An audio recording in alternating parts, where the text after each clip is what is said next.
నమస్కారం city news కి స్వాగతం. TTD board member Bhanuprakash Reddy శుక్రవారం వైకుంఠపురం సందర్శించి ప్రత్యేక పూజలు నిర్వహించారు. తెనాలి విచ్చేసిన భానుప్రకాష్ రెడ్డికి బీజేపీ నాయకులు, ఆలయ అర్చక సిబ్బంది ఘన స్వాగతం పలికారు.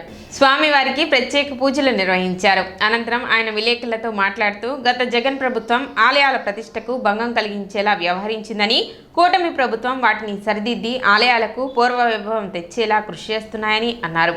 అదేవిధంగా జనవరి 5న జరిగే హైందవ శంకారావం సభను జయప్రదం చేయాలని భానుప్రకాష్ రెడ్డి విజ్ఞప్తి చేశారు. ఈ కార్యక్రమంలో బీజేపీ నెల్లూరు జిల్లా అధ్యక్షులు గాజుల వెంకయ్యనాయుడు, బీజేపీ యువమోర్చా గుంటూరు జిల్లా అధ్యక్షులు మైల హరికృష్ణ, విజయభాస్కర్ రెడ్డి, తెనాలి అసెంబ్లీ కన్వీనర్ వాసుదేవ్ నాయుడు తదితరులు పాల్గొన్నారు.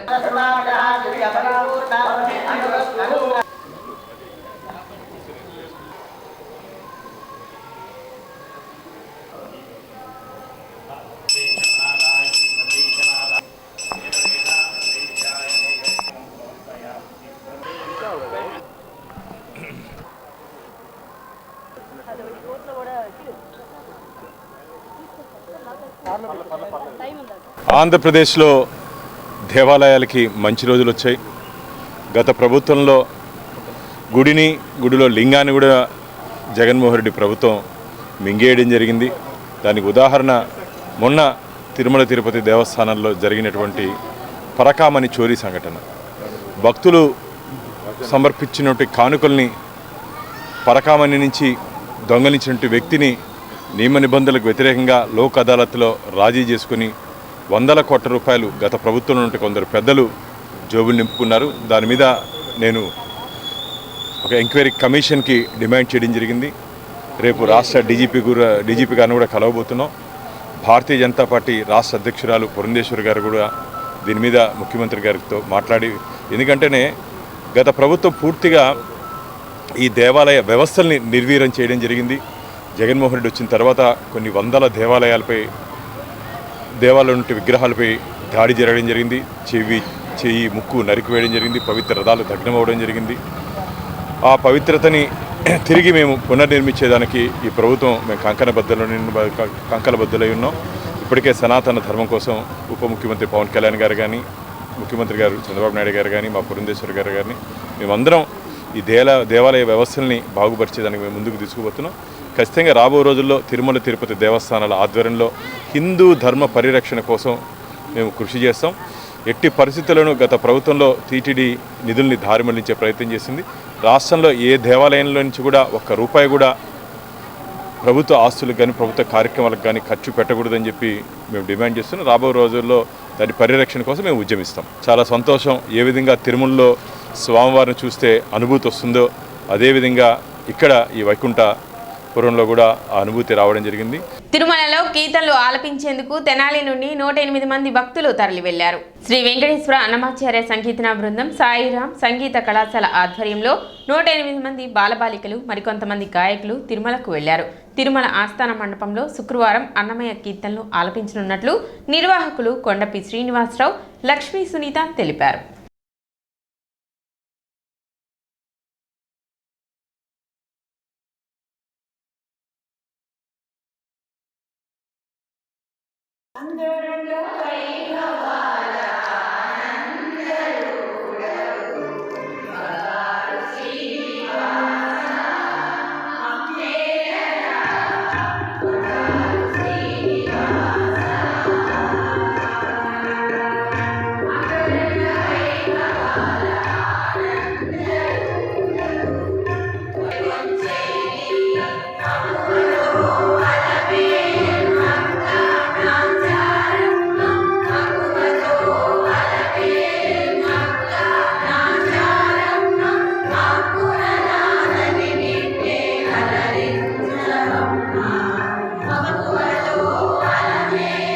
మొత్తం అక్కడ 300 మంది సంకీర్తన చేయడానికి బయలుదేరాము. ఇది శ్రీ వెంకటేశ్వర అన్నమాచార్య సంకీర్తన బృందం, సాయిరాం సంగీత కళాశాల ప్రిన్సిపాల్ మన వజ్జుల సునీత గారి సహకారంతో, దాతల సహకారం, ముఖ్యంగా తెనాల్లో ఉన్న దాతలు సహకారంతో పిల్లల్లో భక్తిభావం, పెద్దల అందు భక్తిభావం పెరగడానికి అని చెప్పేసి ఈ కార్యక్రమం ఏర్పాటు చేసి దాతల సహకారంతో తిరుమల యాత్ర బిగిన్ చేసాం. ఈరోజు మేము నర్సపూర్ ఎక్స్ప్రెస్కి దగ్గర 125 మంది దాకా బయలుదేరి వెళ్తున్నాము. అక్కడ మేము మొత్తం ఉదయం 9 గంటల దగ్గర నుంచి మధ్యాహ్నం 2 గంటల వరకు సంకీర్తన, అన్నమయ్య సంకీర్తన, గోవిందనామావళి చేసి అక్కడి నుంచి బయలుదేరి అమ్మవారి గుడి, మనకి తిరుచానూరు అమ్మవారి గుడి, అలాగే 29వ తారీఖు తాళపాక, ఒంటిమిట్ట, అన్నమాచార్యుల వారి స్వస్థలమైన తాళపాక మరియు ఒంటిమిట్ట ఈ 2 క్షేత్రాలు దర్శించుకొని 29 నైట్ బయలుదేరి తిరుపతిలో 30వ తారీఖు తెనాల్లో వస్తాము. ఇసురుబేతి పసురుబేతి గానరసం పనిహి అన్నారు మన పెద్దలు. చిన్నపిల్లల చేత హిందూ ధర్మ ప్రచారం కోసం మనం గోవిందనామాలు చెప్పించడానికి 108 మంది పిల్లల చేత గోవిందనామాలు చెప్పించడానికి ఈ కార్యక్రమాన్ని జయప్రదం చేయవలసిందిగా తిరుమలలో ఈ కార్యక్రమం తలపెట్టాము. కొండపు శ్రీనివాసరావు గారు అందరం కలిసి అన్ని బృందాలు కలిసి సంకీర్తన గానం చేయటం, గోవిందనామాలు చేయటం, తర్వాత కోలాటం కూడా ఈ కార్యక్రమంలో ఉంది. మాడవీధుల్లో ఆస్థాన మండపంలో ఈ కార్యక్రమం జరుగును. గంగానమ్మపేటలోని పాత శివాలయం రోడ్లో డ్రైన్ల నిర్మాణానికి చైర్పర్సన్ తాడిపోయిన రాధికా రమేష్ శంకుస్థాపన చేశారు. 21 లక్షల వ్యయంతో నిర్మిస్తున్న డ్రైన్ల పనులకు మున్సిపల్ కమిషనర్ బండి శేషణ, మున్సిపల్ చైర్పర్సన్ తాడిపోయిన రాధికలు పూజా కార్యక్రమాలు నిర్వహించి అనంతరం నిర్మాణ పనులు ప్రారంభించారు. తెనాలి పట్టణ అభివృద్ధికి మున్సిపాలిటీ కృషి చేస్తుందని, అందులో భాగంగా పట్టణంలో పలు చోట్ల సిమెంట్ రోడ్లు, డ్రైన్లను నిర్మించడం జరుగుతుందని కమిషనర్, చైర్పర్సన్లు తెలిపారు. ఈ కార్యక్రమంలో వార్డు కౌన్సిలర్ తాడిపోయిన బ్రహ్మేశ్వరరావు, పలువురు మున్సిపల్ అధికారులు, సిబ్బంది పాల్గొన్నారు.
అలానే ఎప్పుడు 2021 గ్రాండ్ 50 ఫైనల్స్లోది ఈ రోజున పని స్టార్ట్ చేయడం జరిగింది. అందులో 21 లక్ష రూపాయలతో ఈ డ్రైన్ అనేది స్టార్ట్ చేయడం జరిగింది. అందులో భాగంగా మీ అందరికీ తెలిసిందే, మన అభివృద్ధిలో భాగంగా పార్కులు కానివ్వండి, బోస్ రోడ్ కానివ్వండి, అలానే శివాజీ చౌక్ కానివ్వండి, శివాజీ చౌక్ నుంచి బురిపాలెం దాకా 3 విడతలుగా వేస్తున్నాము. ఇది మున్సిపాలిటీ నిధుల నుంచి మేము స్టార్ట్ చేయడం జరిగింది. ఏ వర్క్ చేసినా మున్సిపాలిటీ నిధులే మనం. అలానే అభివృద్ధిలో భాగంగా మీరందరూ కూడా మాకు సహకరించాలి. అలానే ఈ ఎంకరేజ్మెంట్ అనేది నశిస్తేనే మనం డెవలప్ అనేది ఇంకా బాగా చేసుకోవచ్చు. కాబట్టి దయచేసి ప్రజలందరూ కూడా సహకరించాలని. మన గంగానమ్మపేట ఏరియాలో ఓల్డ్ శివాలయం దగ్గర 15th FC finance commission grant కింద 21 లక్షల రూపాయలతోటి రోడ్డుకి ఇరువైపులా డ్రైన్లు రీకన్స్ట్రక్షన్ యాక్టివిటీ గౌరవ చైర్పర్సన్ గారు, లోకల్ వార్డు మెంబరు అందరం కలిసి ఈరోజు ప్రారంభించాం. దీనికి సంబంధించి గౌరవ సివిల్ సప్లైస్ శాఖ మంత్రుల వారు గతంలోనే ఆదేశాలు ఇచ్చారు. వర్క్స్ ఏవైతే ఉన్నాయో వాటన్నిటి కూడా వేగవంతం చేయాలి, ప్రజలకు అందుబాటులోకి రావాలి, సౌకర్యాలన్నీ కూడా అని చెప్పేసి వారి యొక్క ఆదేశాలతో ఈరోజు గౌరవ సిపి గారు, వార్డు మెంబర్స్ అందరం కలిసి ఈ ప్రాంతంలో ఈ వర్క్ ప్రారంభించడం అయింది. ఈ ప్రాంతము పురాతన కాలం నుంచి ఉంది. ఏరియా గంగానమ్మపేట ఏరియా అంటే టౌన్లో అందరికీ తెలుసు. ఈ ప్రాంతంలో కాలువలు ఇరుగ్గా ఉండడం వల్ల వచ్చేటువంటి దుకాణదారులకు కానీ కొనుగోలుదారులకు కానీ బాగా కష్టంగా ఉంది. అందువల్లనే ఈ డ్రైన్ను డిపెండ్ చేసి కొంత విడుతు కూడా పెంచి ఈ ప్రాంతంలో వచ్చేటువంటి యూజ్డ్ వాటర్ అంతా కూడా ఫ్రీ ఫ్లో ఉండే విధంగా చేయాలనేసి దానిలో భాగంగానే ఈ డ్రైన్ యొక్క ప్రారంభం ఈరోజు. ఇది 2021లో గ్రాంట్ అండి. అప్పటి నుంచి కూడా మున్సిపాలిటీ ఆఫీసులో ఎవరినైనా ఇదిగో అదిగో ఫండ్స్లు ఇవ్వంటున్నారే తప్పితే ఈ గ్రాంట్ ఇంతవరకు మొదలు పెట్టలేదు. మా రాధికా మేడం గారు వచ్చిన తర్వాత చెప్తే నేను మొదలు పెడతాను చేపిస్తానని చెప్పారు. అది రాధికా మేడం గారు ఇప్పుడు మొదలుపెట్టించారు. ఏరియా అంతా కమర్షియల్ ఏరియా. ఇక్కడ వ్యాపారస్తులకి ఏమి ఇబ్బంది లేకుండా వీలైనంత తొందరలో ఇది పూర్తి చేపిస్తామని వ్యాపారస్తులకి మనం చేస్తున్నాము. వ్యాపారస్తులు ఎవరు ఇబ్బంది పడొద్దు. నటుడు అల్లు అర్జున్ పై తెలంగాణ ప్రభుత్వం తీసుకున్న చర్యల నేపథ్యంలో ఇకపై ఆంధ్రాలో సినిమా షూటింగ్లు పెరగడానికి దోహదం చేశాయని మూవీ ఆర్టిస్ట్ అసోసియేషన్ ఆంధ్రప్రదేశ్ 24 విభాగాల యూనియన్ వ్యవస్థాపక అధ్యక్షులు సినీ దర్శకులు దిలీప్ రాజా చెప్పారు. గుంటూరు జిల్లా తెనాలిలోని మా ఏపీ కార్యాలయంలో శుక్రవారం ఏర్పాటు చేసిన విలేకరుల సమావేశంలో ఆయన మాట్లాడుతూ అల్లు అర్జున్ అరెస్టుపై యావత్తు సినీ పరిశ్రమ సంఘటితమై నిరసన వ్యక్తం చేసిందన్నారు. దీంతో సినీ పరిశ్రమను తెలంగాణ ప్రభుత్వం అణగదొక్కుతుందనే ప్రచారం జరిగిందని ఆయన తెలిపారు. పైగా ఆంధ్రప్రదేశ్ సినిమాటోగ్రఫీ మంత్రి కందుల దుర్గేష్ ఇటీవల సినీ నిర్మాతలకు ఆంధ్రాలో షూటింగ్లు యథేచ్ఛగా జరుపుకోవడానికి స్వయంగా ఆహ్వానం పలికారు. సాక్షాత్తు సినీ నటుడైన రాష్ట్ర ఉప ముఖ్యమంత్రి పవన్ కళ్యాణ్ నేతృత్వంలో ఏపీలో సినీ పరిశ్రమ క్రమేణా తరలివచ్చే సూచనలు స్పష్టంగా కనిపిస్తున్నాయని దిలీప్ రాజా పేర్కొన్నారు. సమావేశంలో సహాయ దర్శకులు నరేష్ ధోని, మణివర్ధన్, నటుడు వేమూరి విజయభాస్కర్ తదితరులు పాల్గొన్నారు. రాబోయే రోజుల్లో ఆంధ్రప్రదేశ్లో సినిమా షూటింగులు పెరగటానికి అవకాశం ఉంది. దయచేసి గమనించాలి. సినిమా పరిశ్రమ అక్కడి నుంచి ఇక్కడికి వస్తుందని నేను అంటల్లా. సినిమా షూటింగులు పెరగటానికి 100% అవకాశాలు ఉన్నాయి. దీనికి అంతర్లీనంగా కారణం ఏంటంటే ఇటీవల జరిగిన అల్లు అర్జున్ అరెస్టు తర్వాత నిర్మాతలందరూ ఒక విధమైన ఆలోచన ధోరణికి వచ్చారు. ప్రభుత్వం సినిమా పరిశ్రమకి వ్యతిరేకంగా ఉంది అనే ఆలోచనలో ఉన్నారు. గౌరవ తెలంగాణ ముఖ్యమంత్రి రేవంత్ రెడ్డి గారు నిన్న ఒక అనౌన్స్మెంట్ ఇచ్చారు.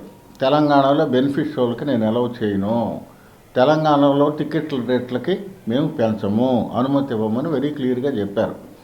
సినిమా పరిశ్రమలో పెద్ద నిర్మాతలు ఏమంటున్నారంటే మేము 100 కోట్లు ఖర్చు పెడితే మాకు బెనిఫిట్ షోలు లేకుండా రేట్లు పెంచుకోకుండా how we could able to get back our money అని అదొక ఒక ప్రాబ్లంలో ఒక సివియర్ థింకింగ్లో ఉన్నారు. ఈ పెద్ద పెద్ద సినిమాలు తీసేవాళ్ళు కానివ్వండి, తెలంగాణ ప్రభుత్వం సినిమా పరిశ్రమకు వ్యతిరేకంగా ఉందని ఎవరైతే ఆలోచనలో ఉన్నారో వాళ్ళందరూ కూడా ఇక రాబోయే రోజుల్లో షూటింగులకి విశాఖపట్నం తరలివచ్చే టాలీవుడ్ పరిశ్రమ విశాఖపట్నానికి అంచెలంచెలుగా తరలివచ్చే అవకాశం చాలా స్పష్టంగా ఉంది. తప్పనిసరిగా హైదరాబాద్ నుంచి సినిమా పరిశ్రమ కొంత భాగం ఆంధ్రప్రదేశ్ రాష్ట్రంలో ఉన్న విశాఖపట్నానికి తరలి వస్తుంది. ఎందుకంటే already Visakhapatnam there are some studios already constructed ఉన్నాయి అక్కడ. దానికి తోడు ఆంధ్రప్రదేశ్లో మీరు చూసుకుంటే ఒకసారి అటు అరకు వ్యాలీ కావచ్చు, తలకోన, తడ, హార్సిలీ హిల్స్, కొండవీడు, సూర్యలంక బీచ్, ఇలా ఎన్నో అందమైన లొకేషన్లు ఆంధ్రప్రదేశ్లో ఉన్నాయి. కాబట్టి ఆంధ్రప్రదేశ్ ప్రభుత్వం ఇలా తెలంగాణ ప్రభుత్వం పట్ల ఇలా కొంతమంది నిర్మాతలు ఉంటే, కొంతమంది నిర్మాతలు ఏం చేస్తున్నారు, వెంటనే మన ఆంధ్రప్రదేశ్కి సంబంధించిన సినిమాటోగ్రఫీ శాఖ మంత్రి కందుల దుర్గేష్ గారు వెంటనే ఆయన ఒక అనౌన్స్మెంట్ ఇచ్చారు. Those who are willing to coming Andhra Pradesh for shooting purpose we encourage the people, we give our level best to the producers and to the units అని చెప్పని ఇచ్చారు కందుల దుర్గేష్ రాష్ట్ర సినిమాటోగ్రఫీ మంత్రి గారు. రాష్ట్ర సినిమాటోగ్రఫీ మంత్రి గారు మీరు ఇక్కడికి వచ్చి సినిమాలు తీసుకోండి, మేము ఉచితంగా లొకేషన్ ఉచితంగా ఇస్తాం, ఇక్కడ తీసుకోండి మీరు అని చెప్పని ఈయన వాళ్ళకి ఇన్వైట్ చేశారు. ఆంధ్రప్రదేశ్ సినిమాటోగ్రఫీ మంత్రి గారు ఇలాంటి వ్యాఖ్యలు చేయటం నేను చెప్తున్న ఏదైతే ఫోర్కాస్ట్ అయితే ఉందో రాబోయే రోజుల్లో అంచెలంచెలుగా సినిమా షూటింగ్లు ఇక్కడ పెరుగుతాయని చెప్పడానికి అది దోహదపడుతుంది. ఎందుకంటే సాక్షాత్తు deputy chief minister of Andhra Pradesh Pawan Kalyan గారి నేతృత్వంలో సినిమాటోగ్రఫీ జనసేన, తెలుగుదేశం, బీజేపీ కూటమి కిందే ఉంది. కాబట్టి ఈ శాఖ నుంచి కంపల్సరీగా అంచెలంచెలుగా ఆంధ్రప్రదేశ్ రాష్ట్రంలో సినిమా పరిశ్రమ అభివృద్ధి చేయడానికి గల కారణాలు ఉన్నాయి. అల్లు అర్జున్ అరెస్ట్ అయినందువల్లే ఇది జరిగిందా అంటే I'm not going to make a debate hear about Allu Arjun arrest. అతని అరెస్ట్ గురించి నేను డిబేట్ చేయదలుచుకోవాలా. ఎందుకంటే మనకి కాన్స్టిట్యూషనల్ రీత్యా రాజ్యాంగ రీత్యా there is CRPC, Criminal Procedure Code is there. As per the CRPC, what happened, what is going to be done, the law will decide, the court will decide. So I am not going to discuss anything about this incident. Tenali cooperative urban bank యొక్క సర్వసభ్య సమావేశం మారిస్పేటలోని శ్రీ చంద్రమౌళీశ్వర స్వామివారి దేవస్థాన మండపంలో జరిగింది. ఈ సమావేశంలో bank chairman Mangamuri Hariprasad అధ్యక్షత వహించారు. ఈ కార్యక్రమంలో బ్యాంక్ అభివృద్ధికి సంబంధించి అనేక అంశాల గురించి చర్చించారు. బ్యాంక్ యొక్క వ్యాపార పరిధిని పెంచే, లోన్ యొక్క ఈఎంఐని తగ్గించే విషయం గురించి, లోన్స్ లిమిట్ పెంచే విషయం గురించి చర్చించారు. ఈ సర్వసభ్య సమావేశంలోని ఎజెండాలోని అంశాలను ఏ తరగతి సభ్యులు ఆమోదించారు. ప్రభుత్వ ఉద్యోగులకు ఇచ్చే పర్సనల్ లోన్స్ ను 2 లక్షల నుండి 5 లక్షలకు పెంచుతూ నిర్ణయం తీసుకున్నారు. 15 లక్షలు ఉన్న హౌస్ లోన్ లిమిట్ ను 22 లక్షలకు పెంచుతున్నట్లు నిర్ణయం తీసుకున్నారు.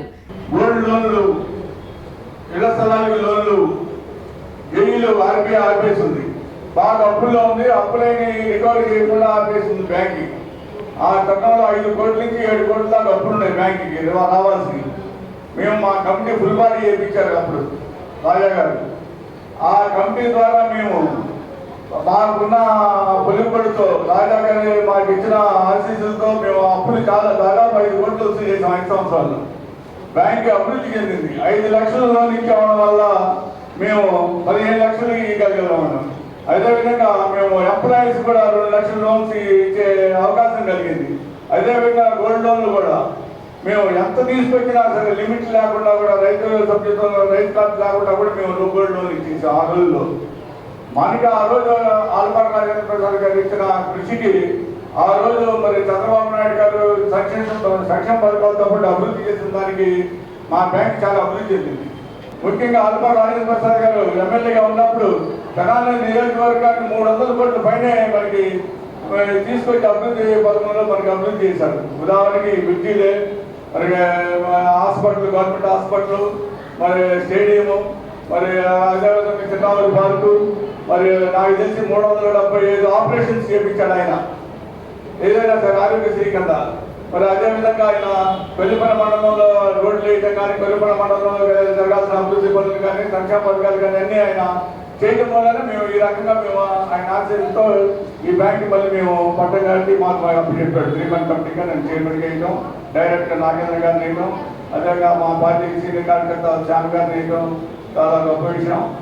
కార్యక్రమంలో directors Kondidana Nagendra Rao, Doppalapudi Samson, bank secretary KVV Amarnath, A తరగతి సభ్యులు బ్యాంక్ మాజీ డైరెక్టర్లు జాస్టి నరేంద్ర కుమార్, అక్కిశెట్టి వెంకటేశ్వరరావు, కార్యక్రమంలో పద్మశాలి కార్పొరేషన్ సంఘ director Janadula Mahesh, civil supplier corporation director Kesana Koteswara Rao, మాజీ municipal chairman Pendela Venkatrao, Sunkara Harikrishna, Tirumala Rao, Chukkapalli Pedababu, silver Jilani, Tadipoyina Hariprasad తదితరులు పాల్గొన్నారు. దీన్ని ఆమోదించినట్లయితే మీ యొక్క హర్షధ్వానాలతో ఆమోదించవలసిందిగా కోరుతున్నాను. ఈ 42 ప్రకారం మన బ్యాంకు వాళ్ళు ఇచ్చే లోన్స్కి ఖాతాదారులకి 5 సంవత్సరాలే లోన్ పీరియడ్ ఉంటుందండి. దీన్ని మన పాలకవర్గం వారు 15 సంవత్సరాలు పెంచడానికి ఈ ప్రపోజల్ పెట్టారు. దీనివల్ల ఖాతాదారులు కట్టే ఈఎంఐ తగ్గిపోతుందండి. ఈ రోజున మన దగ్గర లోన్ తీసుకుంటే 1 లక్షకి నెలకి 2,800 రూపాయలు ఈఎంఐ కట్టాల్సి వస్తుంది. అదే ఇప్పుడు 15 సంవత్సరాలకి మనకి చేయటానికి ప్రపోజల్ పెట్టడం వల్ల నెలకి 900 రూపాయలు మాత్రమే పడుతుంది. దానివల్ల లోన్ తీసుకొని కట్టే బకాయిదారులకి ఎంతో ఒత్తిడి అనేది తగ్గుతుంటుందండి. అందువల్ల మనం ఈ అంశాన్ని పెట్టామండి. మీరు అందరూ ఆమోదించవలసిందిగా కోరుతున్నాము.